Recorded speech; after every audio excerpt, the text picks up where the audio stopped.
what's up, what's up? Hey, before we jump into it, did you see my last video? It's a horror game playthrough. It's some of the best editing that I've done, like, thus far for, like, a Let's Play video. Check it out.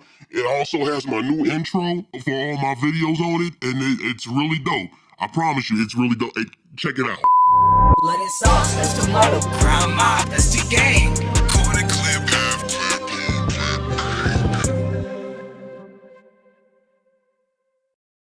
See, I told you that shit was dope. What's good, Crown Mob? It's your boy, the Mad Prince, back at it again with another video. So today I have a recommendation for you, one that is manga related. I haven't done a good manga recommendation for a while now. Wait, did I say manga? I meant doujinshi. Yeah, we're going off the deep end on this one. So I've been reading a little series that I've grown partial to.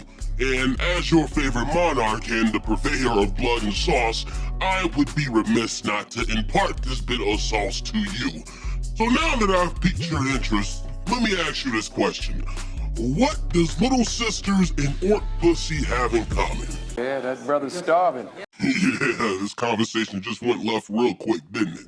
So the name of the title that I'm trying to describe doesn't really have a set title because it's been translated so much, but essentially it's something along the lines of my little sisters are orcs, or like my orc little sisters are sluts. It's something along those lines. Here's the TLDR. Alright, so within the premise of this story, both humans and monsters coexist with one another, all the way to the point where there are interspecies marriages and so on and so forth.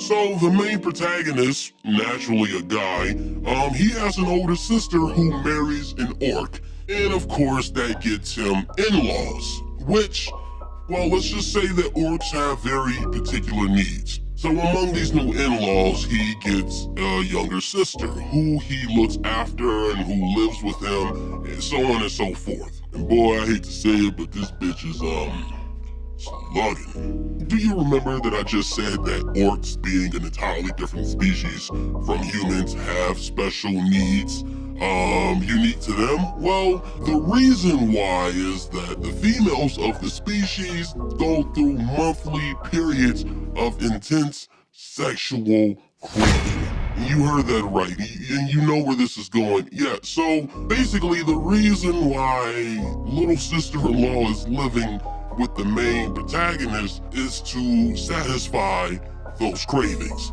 that come every month. And also remember, I just said that this is a series, so as you can imagine, this doesn't start with the little sister-in-law. See, there's also a mother-in-law who gets the dick.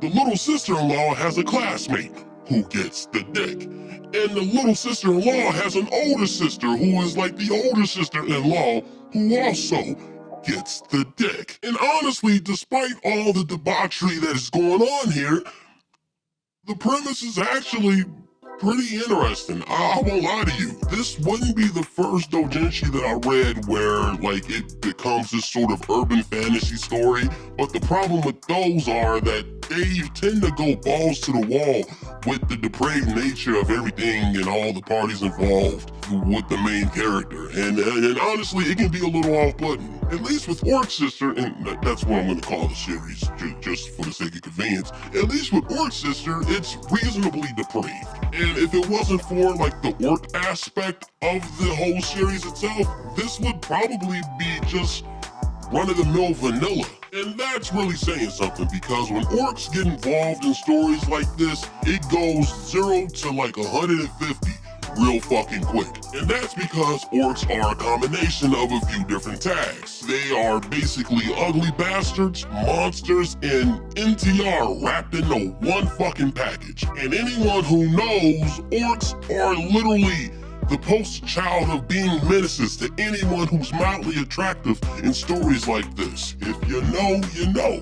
I forget the name of the artist, but I'm gonna put it on screen and put that in post though. But the artwork is really dope. The story is really vanilla, but it's interesting in the sense that it doesn't go too far with the whole orc are menaces trope.